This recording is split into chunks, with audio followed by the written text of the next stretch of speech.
Are you invited to any iftar parties? Then you're going to be bombarded by deep fried pakoras, parathas, rafsas, and a lot of sugar. So here's your iftar party healthy survival guide. The first thing you'll notice is that everyone loads up their plate like a mountain. One spoon of this, one scoop of that, and before you know it, the mountain has appeared. When you have a mountain of food, you know you're either gonna overeat it all or waste it, so why set yourself up for failure like that? Remember the prophetic advice of avoiding overeating. Try to revive this sunnah in Ramadan. Start off with the half plate salad rule I talked about in my last video. For each dish on the buffet, put less on your plate than you think you want to eat. And practice controlling your greed by limiting the amount you put onto your plate even when everything looks super tempting.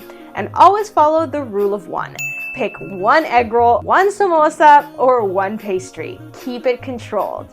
And finally, don't forget dessert. At iftar parties, you'll notice most everyone takes multiple pieces of each dessert, which all adds up to a massive amount of sugar and explains the Ramadan weight gain.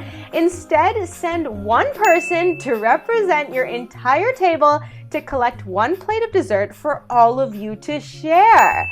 Split each dessert with everyone at your table or family so everyone can try a few bites of everything without the massive sugar crash and calorie splurge that happens when you eat 10 pieces of baklava. Practice this simple portion control strategy, and yes, you can totally enjoy your favorite desserts while still losing weight in Ramadan. Don't let iftar party vibes throw you off from maintaining the spirit of self-control in Ramadan. Ramadan nights are blessed, so don't spend half of it in a food coma. Comment below your iftar party struggles. It's not too late to grab my full 30-day iftar and suhoor plan for Ramadan. Click right here to check out my popular Ramadan Reset guidebook. You get 30 days of Ramadan recipes, digestive soups, energizing smoothies, and so much more that you can use for the rest of this Ramadan and next Ramadan too. Watch another 1-minute healthy fasting tip from me right here. Hit the subscribe button so you don't miss my next Ramadan video. And if you're enjoying this Ramadan series, please tag your fasting friends and family. Stay blessed and stay fit. Salam.